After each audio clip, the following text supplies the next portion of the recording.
Hey guys, it's Konrad Bobilak here, author of Australian Property Finance Made Simple, and I'm here today to talk to you about how to get started in real estate investing in Australia, and I've broken it down into 10 very simple steps.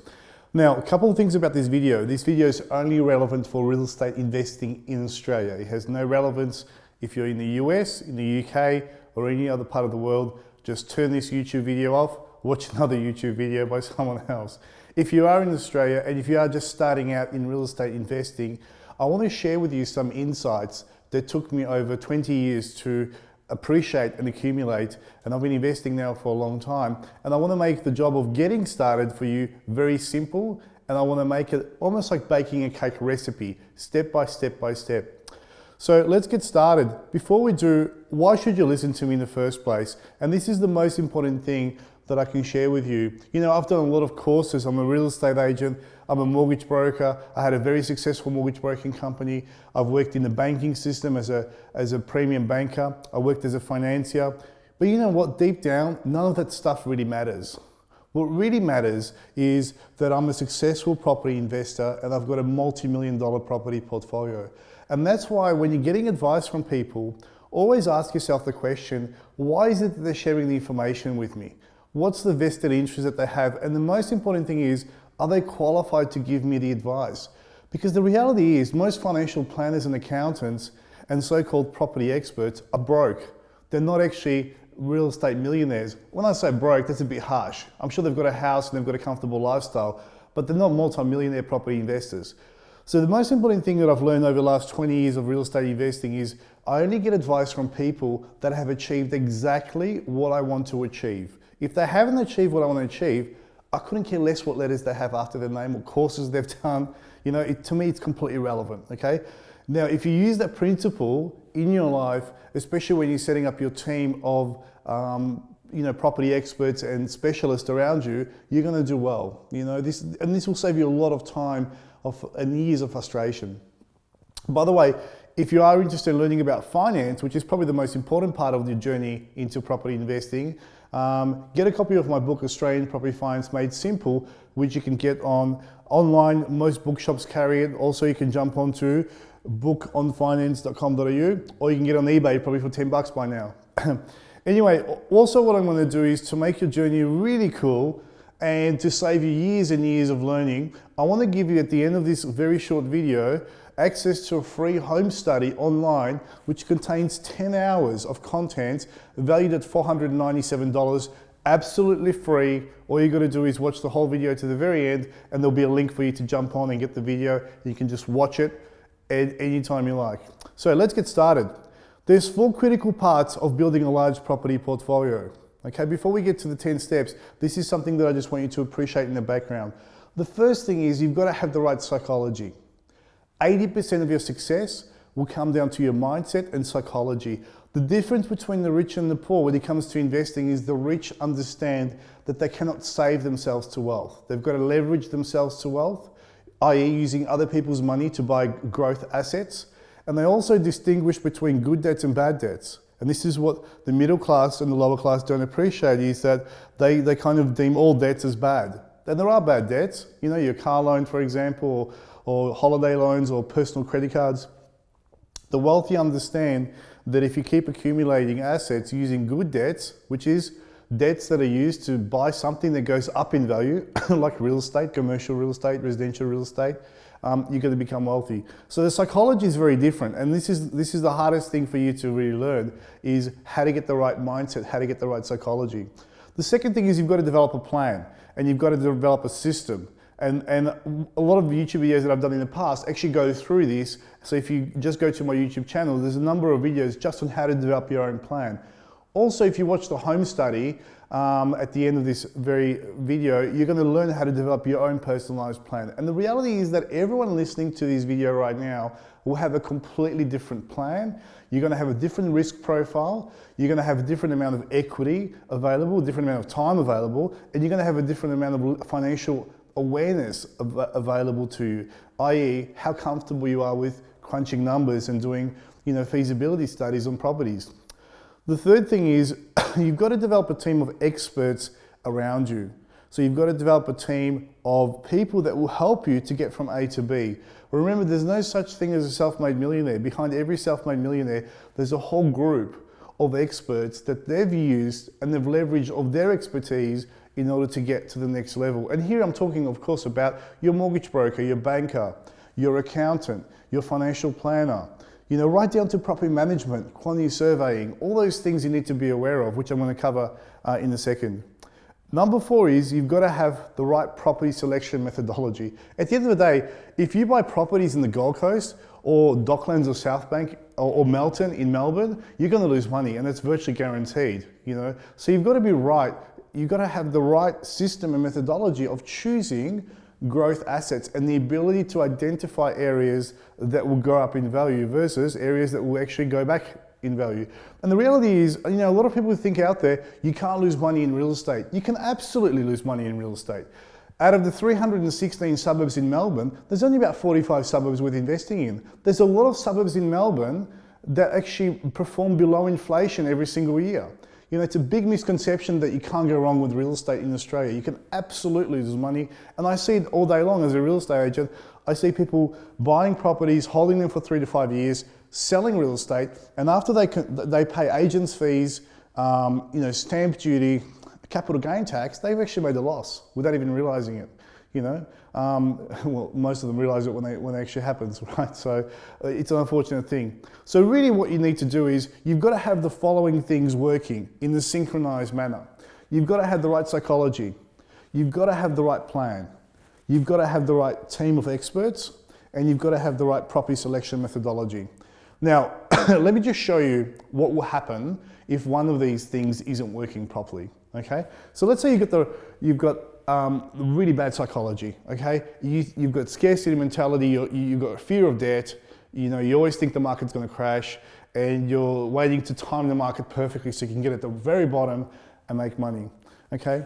You can have the best plan, and you can have a plan that's completely relevant to you. You can have the right experts, right? You can have the right property selection methodology. You can have those experts actually identify the properties that you should be focusing on, but guess what? You're not taking any action because your psychology is stopping you from moving forwards. Now, let's say you've got the right psychology, right? You've done Tony Robbins, you understand you've got massive urgency, okay? And you can believe you can do anything, okay? So you've got the psychology, but you haven't got a plan, okay? You haven't actually identified a strategy. You've got the best experts and the best property selection methodology. You're still going to end up buying a few properties, but you're probably going to end up buying 1 or 2 properties and then stopping because you don't know where you're going. You don't know why you're buying those properties because there's no plan. So you just randomly buy properties and then say, what do I do now? My life hasn't really changed. I've got these 3 or 4 properties or 2 properties. What next? Let's do Forex trading or, let's start selling treadmills on eBay. I don't know. Let's say you've got the right psychology, okay? You've got the right plan, but you've got really bad experts. You've got really conservative mortgage brokers. You've got very negative accountants and very negative financial planners, and you've identified areas you want to invest in. Chances are these guys are going to talk you out of it. One of my experiences going back 20 years ago is we had a very negative accountant who was a family accountant who was very anti-property. And he used to spend hours trying to talk me out of buying investment properties. And he was talking about how the market's going to crash, how the market's overinflated in Australia, generally speaking. We're talking about 20 years ago here, guys, by the way, when the median price in Melbourne was about $130,000. How the market's going to crash and it's just unsustainable and you're better off, buying shares and managed funds. And of course he was wrong, but that's an illustration of what happens if you haven't got the right experts. Now, let's say you've got the right psychology, you've got the right plan, you've got the experts working for you, but you don't know anything about property selection methodology, and you end up buying in the wrong area. So in Melbourne, for example, the worst area to invest in my opinion, is to buy an apartment in Docklands or South Bank. Not only will you get below inflation growth, you're actually going to get negative growth for the next 5 to 10 years, and I guarantee that, because there's thousands of apartments being built, and especially now with the banks pulling out of the foreign lending market, all these apartments will be falling over in the next 2 or 3 years. So what will happen is you've got the right psychology, you've done Tony Robbins, you can do anything, there's massive urgency, okay? You've got the best plan. You know that you need to buy 12 properties over the next 7 years and retire at an income of $230,000 a year. You've got the best experts, right? You've got the best accountant. You know you have to buy properties in trust. You've got loans pre-approved. Guess what? You've bought the wrong property. The whole thing fails. So I hope you can appreciate that the success for you as an investor, if you're starting out, is you've got to have these things synchronized. And when they're synchronized, that's when success occurs. And that's the key thing about being a successful property investor. What I've explained to you just here, I know it sounds from a high level perspective quite simple, and a lot of people say, well, that's just common sense. Well, this took me about 10 years to really appreciate. You know, I just spent a lot of time, wasting time, especially finding the right experts and the right team that can help me to get from A to B. And the reality is, you know, Melbourne's one of the best property markets to invest in, you know, in the world, I would say. If you look at the top 20 best national suburbs in Australia, in the major capital cities, this is from Domain 2016. You can see in terms of capital growth per year, Melbourne has 16 of the top 20 best performing suburbs in Australia.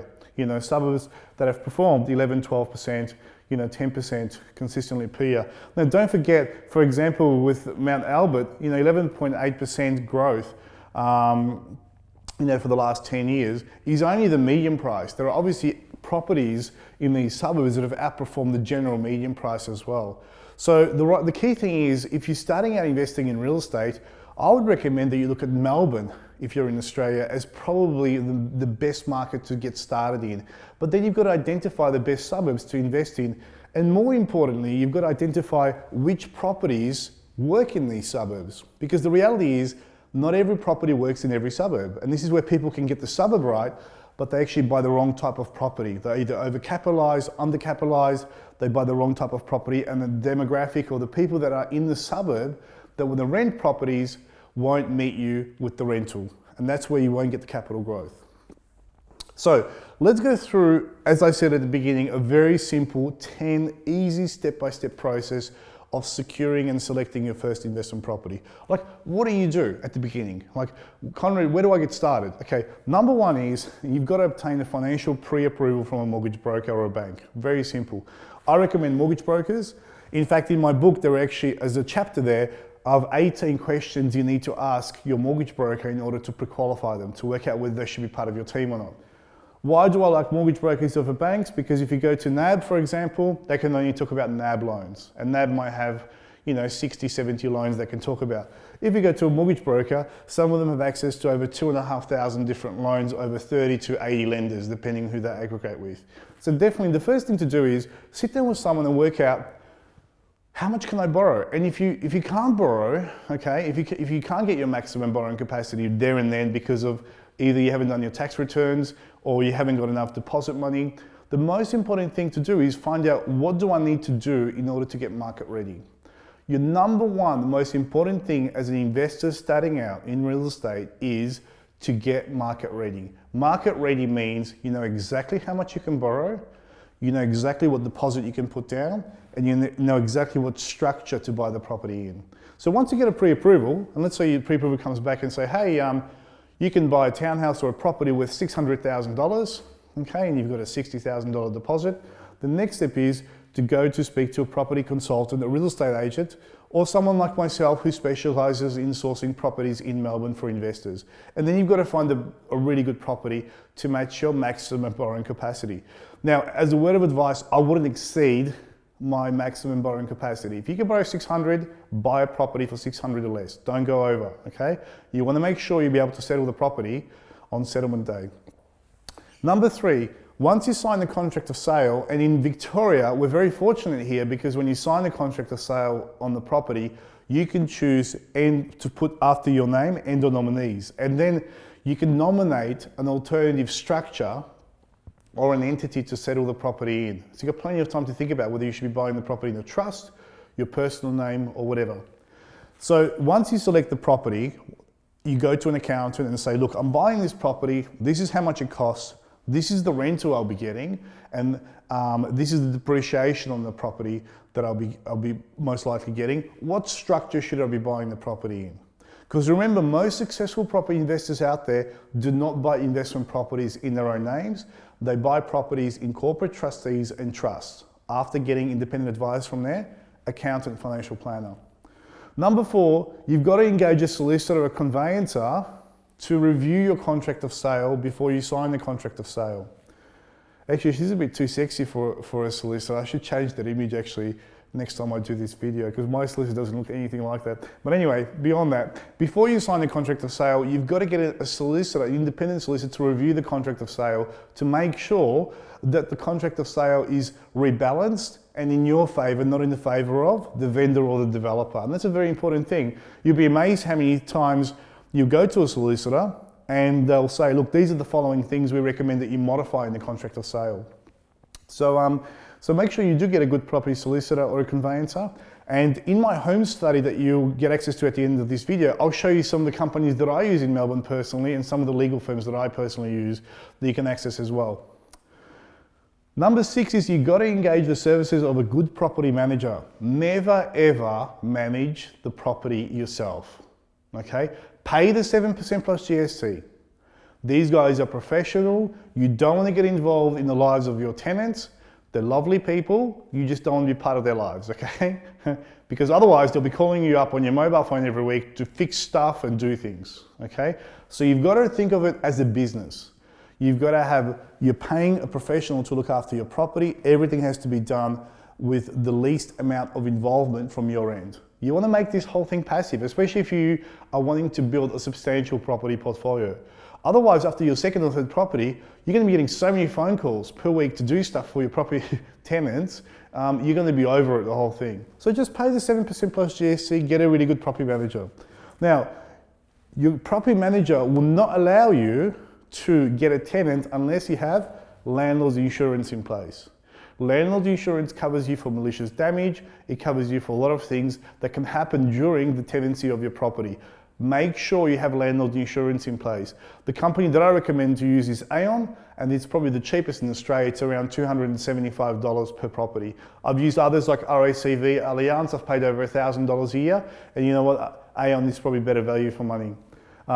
Also, when you settle the property, and this is not something urgent, think about getting a depreciation schedule from a quantity surveyor, which gives you the depreciation on the property, how much you can claim every year on the wear and tear on your building and your fixtures and fittings of your property. That's a very important thing. You don't need to do this immediately on settlement. You can actually do this in the months after settlement, because it can be retrospectively claimed for up to 2 years back. Okay, so there's no urgency with that. Number 8, manage your property portfolio and watch it grow. Always look at your properties every 6 months, you know, and look at them objectively. Look at the market. Go to RP data and buy reports on the suburb. And ask yourself this question: if I had to buy this property today, would I buy it? Is it still as good as it was 2 years ago, 3 years ago? Or are there better opportunities in the market where I can put my money? You've got to treat this like a business. You know, if the area isn't performing and if there's something happening in the area, and it could be just simply there's too many apartments being built in an area, or the area has something that has occurred in the street. It could be a petrol station was built not far from your property. If there's anything that's going to devalue your property, then you've got to pull the pin or sell that property and go into another investment, okay? You've got to cut your losses short, guys. Don't let them ride out for 10 years, okay? And I've seen it happen with people that buy a property, especially in fringe suburbs. They're getting zero growth for 5 years, and they think, you know what, eventually after year 6, I reckon it's going to go up. No, it's not going to go up. It might go up by 2 or 3%. So, you know, be objective about it. Treat it like a business. There's no emotion in this game, you know? So you've got to objectively review your property portfolio and watch it grow. Number 9 is get a mentor or a coach. Commit yourself to lifelong education. Now, it's hard to get a mentor and a coach. That's the reality, because most people don't want to teach other people how to do this stuff. But at the very least, I would recommend, if you are interested in really replacing your income and building a large property portfolio, is commit to a lifelong learning and education. The most important money that you can spend in your life, in my opinion, is the money that you're going to spend on personal development and your mindset, especially in real estate investing. I've spent over $180,000 on personal development and seminars, books, conferences over the last 20 years. And you know what? People say 180 grand is a lot of money. Well, I've made millions of dollars out of that as a result of building my property portfolio. And you know what? I've been to boot camps where I've paid 5, 6, 7 grand, and after 4 days, I haven't had any value out of them. And sometimes I go to an event where I spend 2 days with someone and I've picked up 3 or 4 distinctions that have really transformed my whole approach to property investing. And that's the reality of the journey. But if you commit to that, commit to reading books, interacting with other investors, you're going to find that your property portfolio starts growing and your mindset starts changing. Number 10, the best part. Sit back and relax and review your property portfolio objectively. There's a big part of investing where you actually take no action, where there's a year or two where you're completely out of the market, you're not doing anything. And that's a very important thing. Don't think you have to buy every 6 months or 12 months or 2 months or whatever your serviceability is. Sometimes it's better to do nothing, do your research, and then go in and buy 2 properties at once when the timing's right, depending on what your strategy is. So don't have this thing where, I have to buy a property every 3 months. I have to buy a property every 6 months, every 12 months.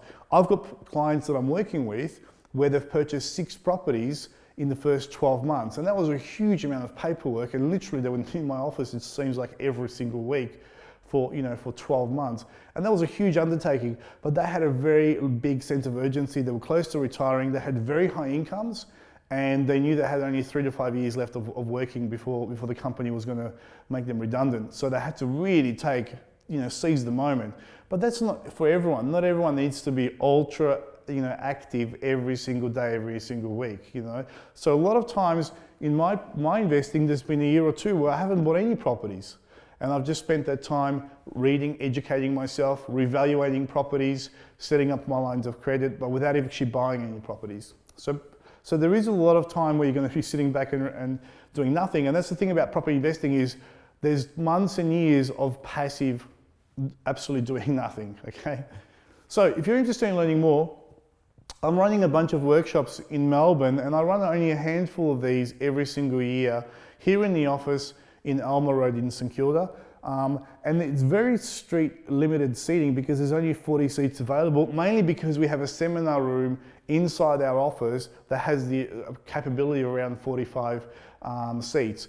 So this is a really cool event. It's called the Real Estate Investing Fast Track Weekend. And these are the speakers that you can learn from. There's a really good accountant, and we usually have a guest speaker that talks about buying properties in trust versus your own personal name. There's Cameron Fisher from Changing Places Real Estate and the director of buymyplace.com.au. Cameron Fisher is a valuer. He's been in real estate for over 30 years and he's done over 5,000 successful auctions. So he'll talk to you about the Melbourne property market, the good, the bad and the ugly, which areas to look for, which areas to avoid. Stephen McClutchy from Loans Australia is one of the most successful mortgage brokers that I've come across over the last 20 years. Stephen has settled over $1 billion worth of loans for investors.